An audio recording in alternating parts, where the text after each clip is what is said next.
नमस्कार, मैं हूं वीरेंद्र कुमार झा और आप इस समय देख रहे हैं खबर तह तक। खबर तह तक पर दिखाए जाने वाले सुपरहिट फिल्मों की कहानियों की श्रृंखला की अगली कड़ी के रूप में मैं जिस फिल्म की कहानी को लेकर आपके समक्ष उपस्थित हुआ हूं, वह फिल्म है आशा ज्योति। यह फिल्म वर्ष 1984 ईस्वी में रुपहले पर्दे पर प्रदर्शित की गई थी और उस वर्ष की सर्वाधिक कमाई करने वाले फिल्मों में शुमार थी। इस फिल्म के निर्देशक थे दासारी नारायण राव और इस फिल्म में मुख्य भूमिका राजेश खन्ना, रीना राय और रेखा ने निभाई थी। इस फिल्म में कोई परंपरागत खलनायक नहीं था, सिर्फ छोटी सी भूमिका में थे सुब्रत कुमार, जबकि भावनात्मक फिल्म होने के कारण सारी परिस्थितिजन्य साक्षी इसमें खलनायक की भूमिका निभा रहे थे। वहीं इस फिल्म में असरानी, मदनपुरी और ओम शिवपुरी ने सहायक अभिनेता का अभिनय किया था। इस फिल्म में कई बेहतरीन नृत्य और श्रुति मधुर संगीत का समावेशन किया गया था। खासकर शास्त्रीय नृत्य देखते ही बनता था।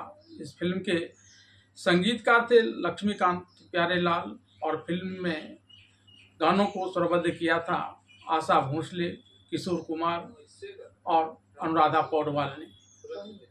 इस फिल्म का एक गाना नीले अंबर के दो नैना किसे चाहूं किसे ना, नीले अंबर के दो नैना किसे चाहूं किसे ना ने उस वर्ष अपार प्रसिद्धि पाई थी। तो आइए जानते हैं क्या है फिल्म आशा ज्योति की पूरी कहानी। फिल्म आशा ज्योति की कहानी की शुरुआत दीपक, जिसकी भूमिका राजेश खन्ना ने निभाई है, के द्वारा कश्मीर में एक संगीत कार्यक्रम के दौरान सितार बजाने के दृश्य से होती है। दीपक के द्वारा बजाए जा रहे सितार की धुन को सुनकर ज्योति, जिसकी भूमिका रीना राय ने निभाई है, मंत्रमुग्ध हो जाती है और सितार की धुन पर नृत्य करने लगती है। इस क्रम में ज्योति को अपने सितार की धुन पर नृत्य करते देख दीपक सितार बजाना बंद कर पूर्व में टेप किए इस धुन को टेप रिकॉर्डर पर चला देता है और ज्योति के पास आकर उसके नृत्य की प्रशंसा करता है। इसके बाद दीपक जब कभी सितार बजाता है तब ज्योति उसके पास चली आती है और उसके सितार की धुन पर नृत्य करने लगती है। यह क्रम लगातार चलने लगता है। इस दौरान ज्योति और दीपक दोनों एक दूसरे को प्यार करने लगते हैं। ज्योति के पिता जब एक दिन इस दृश्य को देख लेते हैं तो वह ज्योति को इस प्रकार से पराये मर्द के सामने नृत्य करने को लेकर फटकार लगाते हैं। तब ज्योति का चाचा मौजीलाल, जिसकी भूमिका असरानी ने निभाई है, अपने भाई यानी ज्योति के पिता को यह समझाते हैं कि कला की दुनिया में कोई पराया नहीं होता है। इस पर ज्योति का पिता ज्योति से कहते हैं कि अगर दीपक उससे शादी करने के लिए तैयार हो जाता है तो उसे इस बात पर कोई आपत्ति नहीं होगी और तब वह दीपक के सितार की धुन पर उसके सामने नृत्य कर सकती है। ज्योति अपने पिता के इस प्रस्ताव को दीपक के समक्ष प्रस्तुत करती है तो दीपक इसके लिए तैयार हो जाता है। कश्मीर में आयोजित संगीत समारोह के संपन्न हो जाने के बाद दीपक के सभी साथी वहां से वापस अपने घर मुंबई लौटने आते हैं, लेकिन दीपक इनके साथ नहीं आता है, बल्कि वह अपने एक दोस्त को अपने पिता से यह कह देने के लिए कहता है कि वह कुछ दिन के बाद वापस लौटेगा। इस पर दीपक का दोस्त उसे ताना मारते हुए कहता है कि सीधे सीधे कहो ना कि यहाँ तुम्हें एक लड़की से प्यार हो गया है। ऐसा कहकर दीपक का दोस्त भी अन्य संगीतकारों के साथ वापस मुंबई लौट जाता है। एक दिन मुंबई में जब दीपक का व्यवसायी पिता रमेश चंद्र, जिसकी भूमिका ओम शिवपुरी ने निभाई है, से मिलने उसका दोस्त बद्री प्रसाद, जिसकी भूमिका मदनपुरी ने निभाई है, अपनी बेटी आशा, जिसकी भूमिका रेखा ने निभाई है, और अपनी पत्नी के साथ वहां उससे मिलने आता है। यहाँ वह अपने दोस्त रमेश चंद्र को इस बात की याद दिलाता है कि दीपक के जन्म के समय ही इसने उससे अपनी बेटी आशा की शादी करने की बात कही थी, जिसे उसने स्वीकार कर लिया था। अब दीपक और आशा की उम्र शादी करने की हो गई है, ऐसे में अब दोनों की शादी कर दी जानी चाहिए। इस पर रमेश चंद्र अपने दोस्त बद्री प्रसाद से कहता है कि दीपक के कश्मीर में हो रहे संगीत समारोह के संपन्न होने पर जब दीपक वहां से वापस यहाँ लौटेगा तो यह इस संबंध में उससे बात करेगा। इस पर बद्री प्रसाद कहता है कि उसकी बेटी आशा दीपक से प्यार करती है और फिर उसने भी तो अपने बेटे दीपक की शादी इसके बेटी आशा से करने का वचन दिया था। ऐसे में अब यह शादी जल्दी ही हो जानी चाहिए। ज्योति को शादी का भरोसा देकर जब दीपक वापस अपने घर बम्बई लौटता है तो यहाँ उससे उसके पिता के दोस्त की बेटी आशा उससे प्यार भरी बातें करते हुए जल्दी ही उसके साथ अपनी शादी होने की बात बताती है। दीपक जैसे पहले आशा के साथ हंसी खुशी रहता था वैसे ही अभी भी रहता है, लेकिन शादी करने की बात को वह टाल जाता है। आशा इस बात को जब अपने पिता बद्री प्रसाद को बताती है तब बद्री प्रसाद अपने दोस्त रमेश चंद्र के पास चला आता है। यहाँ आकर वह इस बात के लिए अपने दोस्त के प्रति गुस्सा प्रकट करता है और हर हाल में इस शादी के जल्दी ही संपन्न करने के लिए अपने दोस्त रमेश चंद्र पर दबाव बनाता है। इस पर रमेश चंद्र उसे यह कहकर अपना गुस्सा शांत करने के लिए कहता है कि आशा के साथ यह शादी तो दीपक को करनी है। यह दीपक को आशा से शादी करने के लिए समझाएगा। इस पर आशा का पिता बद्री प्रसाद कहता है कि वह दीपक को यह बात कैसे समझाएगा, यह उसकी जिम्मेदारी है, लेकिन आशा के साथ दीपक की शादी हर हाल में होकर रहेगी। यह बात कहकर वह अपने दोस्त रमेश चंद्र के घर से अपना घर वापस चला आता है। यहाँ आशा उससे अपनी दीपक की होने वाली शादी को लेकर सवाल करती है। तब बद्री प्रसाद इस संदर्भ में रमेश चंद्र के साथ भी सारी बातें बताते हुए कहता है उसने अपने दोस्त रमेश चंद्र को कह दिया है कि हर हाल में दीपक और इसकी बेटी आशा की शादी होकर रहेगी। बद्री प्रसाद के इस प्रकार से गुस्सा कर चले जाने के बाद रमेश चंद्र अपने बेटा दीपक से कहता है कि अब वह इसका कारोबार भी देखे और जल्दी ही आशा से विवाह भी कर ले। इस पर दीपक कारोबार में अपने पिता का हाथ बटाने के लिए तो राजी हो जाता है, लेकिन आशा से शादी करने की बात को वह टाल जाता है।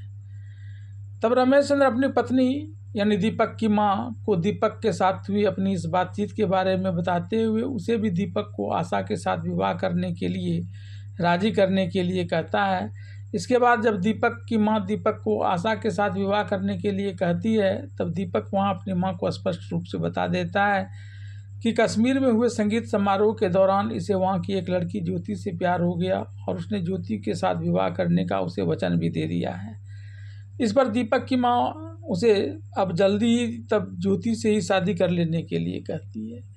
माँ से ज्योति के साथ विवाह करने की अनुमति मिल जाने के बाद दीपक इस बात को ज्योति को बताकर उसे विवाह करने के लिए कश्मीर आता है। यहाँ आकर वह ज्योति को यह बात बताता है कि उसके माता पिता उसकी शादी इसके साथ करने के लिए तैयार हो गए हैं। तब ज्योति खुशी खुशी दीपक को लेकर अपने पिता के पास आती है। यहाँ उसके पिता भी ज्योति की शादी उसके साथ करने के लिए तैयार हो जाते हैं। दीपक और ज्योति एक शुभ मुहूर्त में विवाह करने की बात कहकर आपस में प्यार से रह रहे होते हैं, तभी एक अनहोनी घटना घटती है। दीपक जब ज्योति से मिलने उसका घर आता है तो यहाँ सूद पर रुपया उधार लगाने वाला एक व्यक्ति हुकुमचंद, जिसकी भूमिका रूपेश कुमार ने निभाई है, वो ज्योति के घर पर हंगामा करते हुए पाता है। पूछने पर हुकुमचंद उसे बताता है कि ज्योति के पिता ने उसे 10,000 रुपये उधार सूद पर लिए थे। अब तक उसने उसके उधार सूद पर लिए पैसे नहीं लौटाए हैं, इसलिए आज वो अपने गुंडों के साथ इसे मार पीट कर इसके घर के सारे सामान को लेकर अपने घर जाने के लिए आया है। फिर वह दीपक को ताना मारते हुए कहता है कि अगर तुम्हें इससे बहुत ज़्यादा हमदर्दी है तो तुम ही इसके सूद के पैसे लौटा दो। इस पर दीपक उससे कहता है कि अभी तो मेरे पास इतने पैसे नहीं हैं, कुछ पैसे मैं अभी तुम्हें दे देता हूँ और फिर मुझे कुछ दिन की मोहलत दो, मैं बाकी के पैसे भी तुम्हें लौटा दूँगा। तब वह दीपक को 7 दिनों की मोहलत देता है। दीपक ज्योति को इस बात का भरोसा देता है कि जल्दी वह अपने घर से पैसे लाकर इस सूदखोर को दे देगा। फिर वह ज्योति से जल्दी एक शुभ मुहूर्त में शादी भी कर लेगा और ऐसा कहकर वह अगले दिन कश्मीर से वापस मुंबई आने की तैयारी में जुट जाता है। तभी उसे डाकिया एक टेलीग्राम देता है जिसमें उसके पिता की मृत्यु हो जाने की बात बताई गई है। दीपक ज्योति को बिना यह बात बताए ही कश्मीर से बम्बई लौट आता है। बम्बई आने पर इसके पिता का दोस्त और आशा का पिता बद्री प्रसाद इसे बताता है कि किस प्रकार से उसके पिता ने अपने व्यवसाय को बचाने के लिए कुछ सूदखोरों से सूद पर रुपये लिए थे। जब उन सूदखोरों ने तुम्हारे पिता को पैसा लौटाने के लिए दबाव बनाना शुरू किया तब तुम्हारे पिता ने आत्महत्या कर ली। यह सूदखोर तो तुम्हारे पिता की हत्या के बाद तुम पर मुकदमा कर तुम्हारे पिता की व्यावसायिक संपत्ति और घर भी नीलाम कराने की धमकी दे रहा था। तब मैंने उनके पैसे लौटा दिए और मुकदमा न करने के लिए राजी कर लिया। इसके बाद जब दीपक अपने पिता का श्राद्ध कर्म कर रहा था तभी एक व्यक्ति उसके घर आया और उसने दीपक को अलग बुलाकर एक लिफाफा देते हुए कहा कि यह तुम्हारे पिता का वसीयतनामा है। दीपक ने जब उस वसीयतनामे को खोल कर पढ़ा तो उसमें लिखा था कि लोग मरने वक्त अपने संतान के लिए धन छोड़कर जाते हैं, लेकिन मैं तुम्हारे ऊपर कुछ कर्ज छोड़कर जाता हूँ। उस वसीयतनामे में यह भी लिखा था कि उसके माँ के अलावा इसने एक और शादी की थी जो बम्बई में ही एक अलग पते पर अपने बेटी के साथ रह रही है। उसके पिता ने अपनी इस पत्नी और बेटी की देखभाल की जिम्मेवारी भी इसे अपने सर पर लेने की बात करते हुए अपनी माँ से इस बात की जानकारी को छुपाए रखने का भी उल्लेख उस वसीयतनामा में किया था।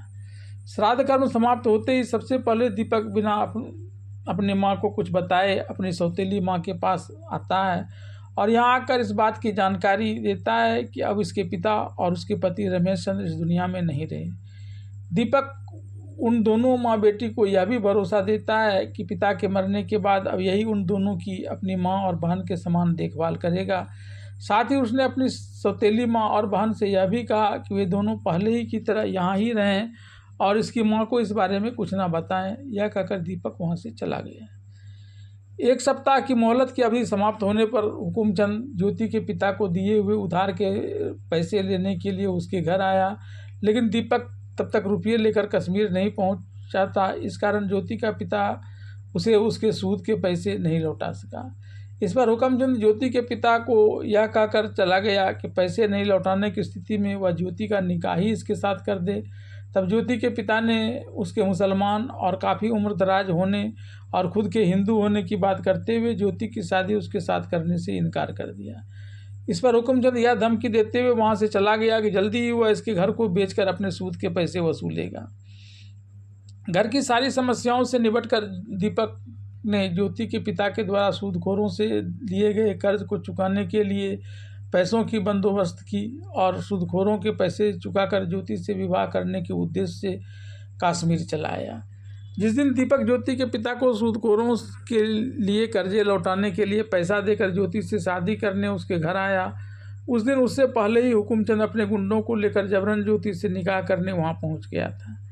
दीपक को वहां आता देख उसने अपने गुंडों से ज्योति का अपहरण करवा दिया और उसके पिता को यह धमकी दी कि दीपक के यहाँ आने पर वह ज्योति की शादी कहीं और कर देने की बात कहकर उसे यहाँ से जाने के लिए कहे। ऐसा न करने की स्थिति में उसने इसे और इसकी बेटी ज्योति को जान से मारने की धमकी दी और वहीं छिपकर दीपक और ज्योति के पिता के बीच होने वाले बातचीत को सुनने लगा। हुकुमचंद की धमकी से डरकर ज्योति के पिता ने दीपक को शहरी और फरेबी बताते हुए कहा कि उसने अपने कर्जे उतारने के लिए ज्योति की एक अमीर व्यक्ति से शादी कर दी और फिर उसे यहाँ से चला जाने के लिए कहा। साथ ही यह भी चेतावनी दी कि अब वह यहाँ कभी नहीं आए। तब दीपक उदास मन से वहाँ से मुंबई लौट आता है। दीपक जब कश्मीर से अपना घर वापस आता है तो देखता है कि उसकी सौतेली माँ और बहन उसके घर आई हुई है। उसके पिता की दूसरी शादी का सारा पोल न खुल जाए इस डर से वह जल्दी जल्दी अपनी सौतेली माँ और बहन को वहाँ से लेकर उसके डेरे पर आ जाता है। यहाँ उसकी सौतेली माँ उससे कहती है कि तुमने मेरी और अपनी सौतेली बहन की देखभाल की बात कहकर उसे धोखे में रखा और कभी इसकी सुध लेने नहीं आया। फिर वह कहती है कि उसके पिता की जायदाद में इसका भी हिस्सा है। इस पर दीपक कहता है उसके पिता पर तो उसकी जायदाद से ज़्यादा कर्ज था जिस कारण उन्होंने आत्महत्या कर ली थी। सूदखोर तो इस सब को नीलाम करवा रहा था, लेकिन उसके पिता के दोस्त बद्री प्रसाद ने उसके कर्जे उतार कर इसे अपने नाम करवा लिया है। यह तो उनकी भलमनसाहत है कि वह इन लोगों को अभी तक उस घर में रहने दे रहा है। इस पर दीपक की सौतेली माँ उससे कहती है कि तुम्हारी यह सौतेली बहन तो अब विवाह के योग्य हो गई है। तब दीपक कहता है कि उसकी शादी के लिए अपनी हैसियत के अनुसार लड़का देखेगा। इस पर उसकी सौतेली माँ कहती है कि लड़का देखा हुआ है, लेकिन वह शादी तभी करेगा जब उसे 1 लाख रुपया दिया जाए। इस पर दीपक कहता है कि उसके पास इतने रुपये तो अभी नहीं है, लेकिन फिर भी वह इसकी व्यवस्था करने का प्रयास करेगा। अपनी सौतेली माँ के घर से जब दीपक वापस अपना घर लौट रहा था तब रास्ते में उसे उसके पिता का दोस्त बद्री प्रसाद मिला। उसने इसकी उदासी का कारण पूछा तो दीपक असली बात को छुपाने लगा। तब बद्री प्रसाद ने उससे कहा कि मैं सारी बातों को जानता हूँ कि तुम्हें अपनी सौतेली बहन की शादी के लिए 1 लाख रुपये चाहिए। तुम यह रुपया मुझसे ले लो, लेकिन इससे यह मत समझना कि इस रुपये को देने के बदले में मैं तुमसे अपनी बेटी आशा से शादी करने के लिए कहूँगा। आशा तुम्हें प्यार जरूर करती है, लेकिन अब आशा की शादी तुमसे तभी होगी जब तुम चाहोगे। दीपक अपने पिता के दोस्त बद्री प्रसाद से 1 लाख रुपये लेकर अपनी सौतेली बहन का विवाह करा देता है। आशा अभी भी दीपक से प्यार करती है। एक दिन जब वह दीपक को शादी नहीं करने की बात कहकर छेड़ती है, तब दीपक ज्योति की विवाह दूसरे जगह हो जाने और आशा के पिता का अपने ऊपर एहसान होने की बात को याद कर आशा से शादी करने के लिए तैयार हो जाता है। जब दीपक का आशा के साथ विवाह हो रहा होता है, तभी दीपक की नज़र ज्योति पर पड़ जाती है। दीपक को अपनी तरफ देखते हुए ज्योति इस डर से वहाँ से भाग जाती है, कहीं दीपक आशा के साथ विवाह करने से इनकार न कर दे। विवाह के उपरांत आशा सुहाग कक्ष में अपने पति दीपक के आने का इंतजार करती है, लेकिन दीपक उसके पास आने की जगह बम्बई में जगह जगह होटल में जाकर ज्योति की तलाश करता है। एक होटल में ज्योति के होने की जानकारी मिलने के बाद दीपक उसके कमरे में जाता है और तो वहाँ सोई हुई ज्योति के बगल में एक बच्चे को रोता पाता है। वह उस बच्चे को लेकर चुप कराने लगता है। तभी वहाँ ज्योति का चाचा मौजीलाल आ जाता है और दीपक को बाहर बुलाकर ज्योति के साथ घटी सारी घटनाओं को बता देता है कि किस प्रकार सूदखोर ने हुकुमचंद्र ने उसके पिता और ज्योति को जान से मारने की धमकी देकर उससे झूठ कहलवा दिया कि उसने ज्योति की शादी दूसरे जगह कर दी है। इसके बाद हुकुमचंद, जिसने ज्योति का अपने गुंडों से अपहरण करवा लिया था, वह ज्योति से निकाह करना चाहता था, लेकिन ज्योति उसके घर से भाग गई और बाद में मेरी सहायता से उसके चंगुल से निकलने में सफल रही। इसके बाद वह मेरे साथ तुम्हें ढूंढने बम्बई आई, लेकिन यहाँ जब उसने आशा के साथ तुम्हें विवाह करते हुए पाया तो वह भाग कर यहाँ चली आई। अब तुम इस बच्चे को मुझे दे दो और ज्योति के पास जाकर उसे समझाओ। इसके बाद दीपक जब ज्योति के पास आता है तो और उसे जगाने का प्रयास करता है तो उसके बगल में नींद की दवा की शीशी पाता है। तब वह डॉक्टर को बुला लेता है। डॉक्टर के उपचार से जब ज्योति ठीक हो जाती है, तब दीपक उससे अपने विवाह स्थल से उसके भाग आने को लेकर सवाल करता है। इस पर ज्योति कहती है कि वह तो पहले ही बर्बाद हो चुकी थी और वह अब यह नहीं चाहती थी कि उसके कारण किसी और लड़की की ज़िंदगी बर्बाद हो जाए। इस पर दीपक कहता है लेकिन वह तो आशा से नहीं बल्कि उससे प्यार करता है और उससे ही शादी करना चाहता है। इस पर ज्योति कहती है कि उसके ऐसा करने पर दो लड़की बर्बाद हो जाएगी। तुम्हारे द्वारा आशा से शादी कर प्यार से नहीं रहने के कारण मैं खुद को इसके जिम्मेवार मानते हुए अपनी ज़िंदगी ख़त्म कर दूंगी और आशा भी तुमसे प्रसन्न नहीं रहकर कोई गलत कदम उठा सकती है। तब दीपक उसे वहीं रहने का वचन लेकर वहाँ से आशा के पास चला आता है। रात भर दीपक के आने का इंतजार करते करते आशा सुबह में सो जाती है। तभी दीपक वहाँ आ जाता है। दीपक के आने की आहट पाकर वह इस उम्मीद में जग कर बैठ जाती है कि दीपक रात में नहीं आने की गलती मानते हुए उसे मनाएगा। लेकिन जब दीपक वहीं बगल में चुपचाप बैठ जाता है, तब आशा ही उसके पास आती है और उसे चिंतामग्न देख कर कहती है कि कहाँ तो तुम्हें मुझे मनाना चाहिए, लेकिन उल्टे मैं तुम्हें मना रही हूँ क्योंकि मैं तुमसे प्यार करती हूँ। तब दीपक आशा से झूठ बोल देता है कि उसके दोस्त को हार्ट अटैक हो गया था और वह इसमें व्यस्त रहा, हालांकि यह उसे बचा नहीं पाया। यह सुनकर आशा दीपक से और ज़्यादा प्यार करने लगती है, लेकिन दीपक उससे प्यार नहीं करता है। बम्बई में रहते हुए ज्योति एक नृत्यशाला खोल लेती है और वहाँ बच्चियों को नृत्य सिखाने लगती है। इधर दीपक का प्यार पाने के लिए आशा इस उद्देश्य से नृत्य सीखना चाहती है कि ऐसा कर वह दीपक का प्यार पा सकेगी, क्योंकि दीपक को संगीत से बहुत प्रेम है। यह बात वह अपनी फूफी को बताती है, जो अपनी सहेली से फ़ोन कर यह पता करती है कि उसकी बेटी नृत्य सीखने कहाँ जाती है। इस पर ज्योति की नृत्यशाला का पता बताता है, तो यह बात सुनकर आशा ज्योति के पास नृत्य सीखने आती है और जल्दी नृत्य में निपुणता प्राप्त कर लेती है। एक दिन वह अपने घर में नृत्य प्रदर्शन की पूरी तैयारी करती है और फ़ोन पर अपने पति दीपक को बुला लेती है। दीपक जब वहां आता है तो यह सब देखकर बड़ा अचंभित हो जाता है। इस पर आशा उससे कहती है कि उसे संगीत से बहुत प्रेम है, इसलिए इसने उसकी संगत करने के लिए नृत्य सीखा है ताकि दोनों एक दूसरे के साथ प्यार पूर्वक रह सकें। फिर वह अपने गुरुजी को बुला लेती है, जो वास्तव में ज्योति होती है। ज्योति को वहाँ देखकर दीपक अचंभित हो जाता है, लेकिन ज्योति किसी बात का खुलासा नहीं करती है, बल्कि आशा के साथ ही वहाँ नृत्य करती है। यहाँ दीपक सितार लेकर एक भावपूर्ण गीत गाता है, जिसका अर्थ यह है कि दो प्रेमिकाओं के साथ वह कैसे तालमेल बिठाए। गाना समाप्त होने पर ज्योति जल्दी से वहाँ से भागकर अपना घर चली आती है। अगले दिन आशा ज्योति, जो अब उसकी सहेली बन गई है, के घर आती है। यहाँ ज्योति के बच्चे को रोता देखकर आशा उससे इस बच्चे के पिता यानी उसके पति के बारे में बहुत भला बुरा कहती है, लेकिन ज्योति फिर भी अपने पति को अच्छा आदमी ही बताती है। इस पर आशा सभी मर्दों को ऐसा ही खुर्दगर्द होने की बात करते हुए अपनी कहानी उसे सुना देती है। कि यह अपने पति को बहुत प्यार करती है, लेकिन उसका पति तो इससे प्यार करता ही नहीं है। जैसे ही वह उसके समीप आता है, वैसे ही वो अपने सुहाग रात के दिन अपने एक दोस्त के हार्ट अटैक होने की बात याद कर उदास हो जाता है और उसके समीप आकर भी उससे बात नहीं करता है। वह कहती है कि इतने दिन बीत जाने के बावजूद यह और उसका पति कभी पति पत्नी की तरह नहीं रहा। आशा की बात सुनकर ज्योति सारा माजरा समझ लेती है। उसे प्यार करने के कारण ही दीपक आशा को पत्नी की तरह नहीं अपना पा रहा है। इसके बाद एक दिन जब दीपक ज्योति के पास आता है तो ज्योति इस बात के लिए दीपक की निंदा करते हुए कहती है कि अगर वह आशा के साथ एक पति पत्नी की तरह नहीं रहेगा तो यह मानकर आत्महत्या कर लेगी कि इसकी वजह से एक लड़की का जीवन तबाह हो रहा है। तब दीपक उसे इस बात का भरोसा देता है कि अब से वह अपनी पत्नी आशा को वह सब सुख देगा जो एक पति अपनी पत्नी को देता है। दीपक से अपनी पत्नी आशा को पति का हर सुख देने का वायदा लेने के बाद ज्योति आशा के घर आती है। आशा उसे देखकर खूब खुश होती है। तब ज्योति उसे अपने हाथों से सजाती है, संवारती है और उसे उसके शयन कक्ष में पहुंचा देती है, जहां दीपक उसका इंतजार कर रहा होता है। अब ये दोनों एक पति पत्नी के रूप में रहने लगते हैं, जिससे जल्दी ही उसके घर एक बच्ची का जन्म होता है, जिससे वहाँ खुशियाँ बिखर जाती हैं। एक दिन जब दीपक खिलौने लेकर ज्योति से मिलने के लिए आता है तो ज्योति उसे यहाँ आने से मना कर देती है। वह कहती है कि उसके यहाँ आने से जब आशा को इस बात की जानकारी मिलेगी तो बड़ा अनर्थ हो जाएगा। इस पर दीपक उसे कहता है कि आशा चाहे जो समझे, लेकिन यहाँ उसे और अपने बेटे से मिलने वह आता रहेगा। तब ज्योति उसे अपनी और अपने बेटा की सौगंध देकर कहती है कि अगर इसने इसकी बात नहीं मानी तो उसके और अपने इस बेटे के साथ साथ यह अपनी जान दे देगी। तब दीपक वहाँ से उदास होकर चला आता है।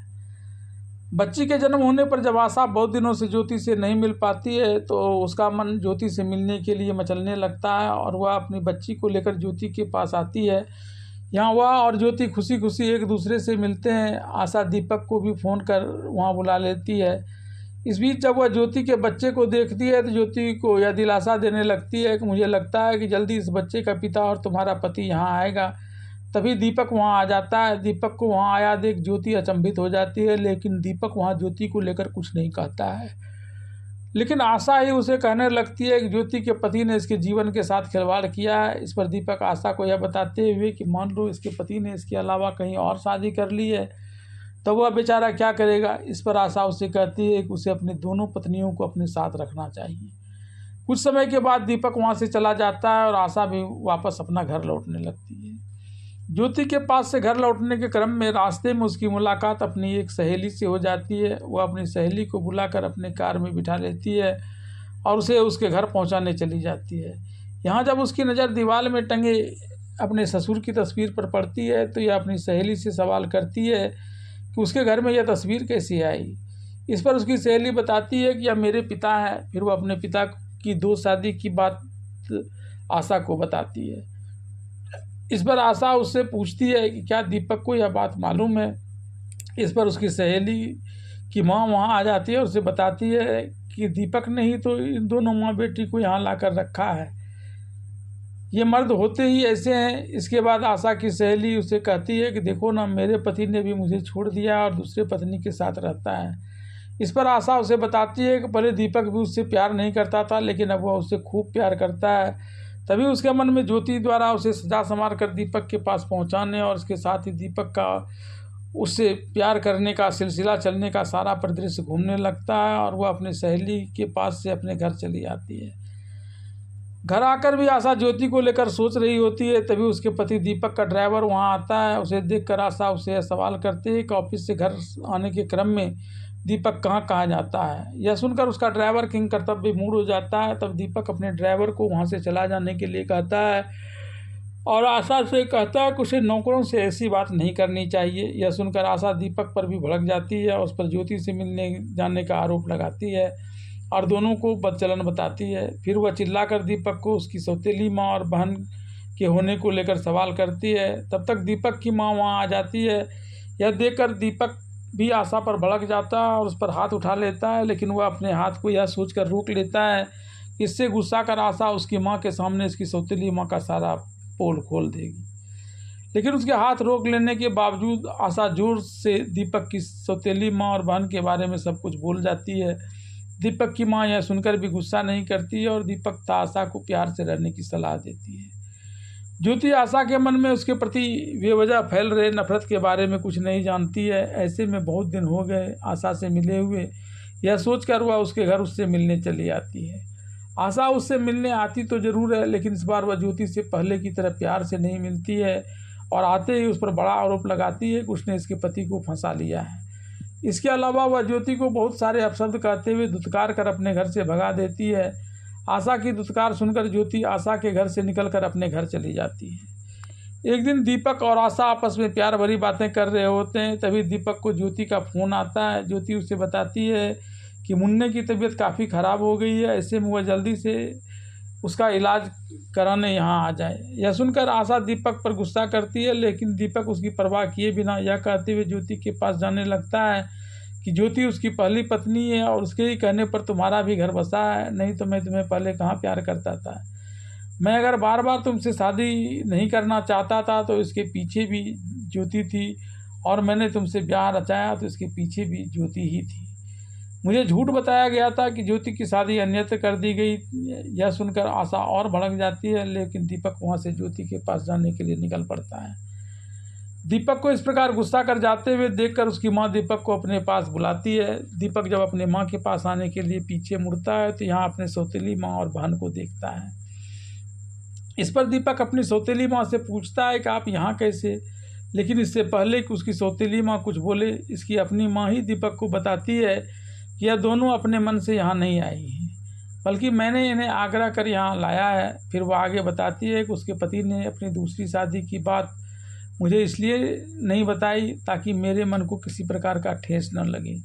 ऐसे में जब उस दिन आशा के कहने पर इस बात को मैंने जाना तो मैं इनसे मिलने चली गई और आग्रह करके इन दोनों माँ बेटी को यहाँ लिवा लाई। जब मेरे पति मुझे इतना सम्मान देते थे तो भले ही वह अब इस दुनिया में नहीं रहे, लेकिन मुझे भी उनका सम्मान करना चाहिए।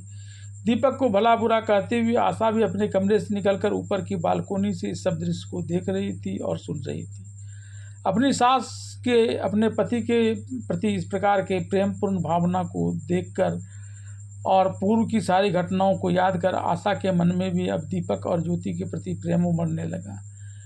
एक दिन आशा अपने डॉक्टर के पास गई और डॉक्टर से कहा कि वह इसके पति को यह बताए कि मुझे ब्लड कैंसर हो गया है। पहले तो डॉक्टर अपने पेशा की नैतिकता की दुहाई देते हुए ऐसा करने से इनकार कर देता है, लेकिन जब आशा उसे यह कहकर धमकाती है कि उसके ऐसा न करने पर यह अपनी जान दे देगी पॉइजन लेकर, तब डॉक्टर दीपक को फ़ोन कर यह बता देता है कि उसकी पत्नी आशा यहाँ इलाज कराने के लिए आई है और यहाँ उसे खून की उल्टी हुई, यानी उसे ब्लड कैंसर हो गया है। जिस समय डॉक्टर दीपक को आशा को कैंसर होने की बात बता रहा था, उस समय ज्योति का चाचा मौजीलाल वहाँ मौजूद था। यह बात सुनकर दीपक जल्दी से आशा के पास चला आता है और मौजीलाल ज्योति के पास आकर उसे सारी बातें बता देता है। दीपक जब उदास मन से घर आता है तो यहाँ आशा उससे पूछती है कि तुम इतने उदास क्यों हो, डॉक्टर ने मेरे रोग के बारे में तुम्हें क्या बताया। इस पर दीपक कहता है कि डॉक्टर ने मुझे बताया कि तुम्हें सर्दी खांसी हो गई है, जिस कारण तुम्हारे गले से थोड़ा खून निकला था। यह जल्दी ही 2-3 दिन में ठीक हो जाएगा। इस पर वह दीपक से पूछती है कि डॉक्टर ने तुम्हें मुझे ब्लड कैंसर होने की बात नहीं बताई। इस पर जब दीपक उससे सवाल करता है कि तुम्हें यह सब कैसे मालूम हुआ, यह सुनकर आशा दीपक से कहती है कि यह उसकी पत्नी है और पत्नी को अपने पति के बारे में हर चीज़ मालूम होती है। तुम्हारे चेहरे को देखकर, तुम्हारी बोली को सुनकर ही मैंने अंदाज़ लगा लिया कि डॉक्टर ने मुझे ब्लड कैंसर होने की बात तुम्हें बताई है और अब मैं ज़्यादा दिन नहीं बचूंगी, क्योंकि ब्लड कैंसर वाला ज़्यादा दिन नहीं बचता है। दीपक इसके बावजूद आशा को ढांढस बताता है। एक दिन आशा ज्योति से मिलने आती है, वह दीपक को भी वहीं बुला लेती है। फिर वह दीपक से कहती है कि मैं ब्लड कैंसर से मरने वाली हूँ, लेकिन मरने से पहले मेरी एक इच्छा है कि मेरे मरने के बाद वह ज्योति को अपना ले। फिर वह ज्योति से भी यही बात कहती है कि इसके मरने के बाद वह दीपक के साथ रहने लगे। दोनों को असमंजस की स्थिति में खड़ा देख आशा कहती है कि मरने वाले की हर इच्छा पूरी की जाती है और मैं तो कोई गलत इच्छा भी नहीं कर रही हूँ। दीपक और ज्योति जब उसे इस बात की तसल्ली देते हैं कि वे दोनों इसके साथ साथ रहेंगे, तब वह कहती है कि मेरे मरने के बाद तुम दोनों मेरी बात मानोगे या नहीं, इसलिए मैं अपने जीते जी ही तुम दोनों को एक देखना चाहती हूँ। आशा की बात मानकर जब ज्योति उसके घर आती है तो वह ज्योति को भी जो साड़ी उसने पहनी है वही साड़ी पहनाती है उसका साज श्रृंगार करती है और उसे लेकर दीपक और अपने शयन कक्ष में पहुंचकर वहां से बाहर निकल जाती है। बाहर आकर आशा नींद की गोली की ओवरडोज लेती है, जिससे सीढ़ियां से उतरते वक्त वह डगमगाने लगती है। उधर ज्योति दीपक से कहती है, अगर मैं मर जाऊं तो तुम मेरे बच्चे को अच्छी तरह से पालना। यह सुनकर दीपक उससे कहता है कि मैं तो तुम दोनों के प्यार की चक्की में पीस रहा हूँ। उधर आशा मरने की बात कर रही है, इधर तुम मरने की बात कर रही हो। इस पर ज्योति कहती है कि आशा नहीं मरेगी क्योंकि उसे ब्लड कैंसर है ही नहीं। फिर वह दीपक को बताती है कि एक ही रंग की साड़ी पहने हुए होने के कारण डॉक्टर धोखे में आ गया और उसने मुझे आशा समझकर यह बात बता दी कि मैं अब तुम्हारी बातों में नहीं आने वाला और मैं दीपक को तुम्हारे ब्लड कैंसर नहीं होने की बात बता दूंगा। जो मैं पहले गलत बोला था मैं उसका प्रायश्चित करूंगा। तभी नीचे से ज्योति की तबीयत बहुत अधिक खराब होने की वजह से रोना धोना शुरू हो जाता है, जिसकी आवाज़ सुनकर दीपक ज्योति को अकेला छोड़ आशा के पास चला आता है। दीपक के वहाँ से जाने के बाद ज्योति भी नींद की गोली अधिक मात्रा में खा लेती है। आशा के पास जाकर दीपक डॉक्टर को बुलाता है और उसे ढांढस बनाने लगता है। इस क्रम में वह दीपक से लिपटकर उसकी बाहों में अपना प्राण त्याग देती है। दीपक को वहाँ एक सुसाइड नोट मिलता है जिसमें आशा ने लिखा है कि दिन और रात प्रकृति का नियम है, लेकिन यह दोनों एक साथ कभी नहीं होते। कभी रात होती है तो कभी दिन होता है। मैं तुम्हारे संग अपने और ज्योति के प्रेम को भी प्रकृति के इसी नियम के अनुसार देखती हूँ। पहले ज्योति तुम्हारी हुई, उसके बाद मैं, फिर अब ज्योति तुम्हारी है और उसके बाद मैं तुम्हारी होंगी अगले जन्म में। आशा के अचानक इस प्रकार से मौत हो जाने से दुखी दीपक वहाँ से ऊपर आने लगता है तो रास्ते में एक दीवार के सहारे उसे ज्योति खड़ी दिखाई पड़ती है। वह जैसे ही ज्योति को छूता है वैसे ही ज्योति उसके शरीर पर लुढ़क जाती है, क्योंकि नींद की गोली का अधिक मात्रा में सेवन करना अब उसके शरीर पर बुरा प्रभाव डालने लगा था। आशा की तरह वह भी दीपक की बाहों में अपना दम तोड़ देती है। इसके बाद दीपक यह कहते हुए आशा और ज्योति की संतान को पालने पर झुलाते हुए पछताते हुए कहता है कि वह दोनों तो मेरे खातिर इस दुनिया से चली गई, लेकिन मैं तो उन दोनों की तरह इस दुनिया को छोड़ भी नहीं सकता, क्योंकि मुझे उन दोनों की ही संतानों को पालना होगा। इस दृश्य के साथ ही फिल्म आशा ज्योति की कहानी यहीं समाप्त हो जाती है।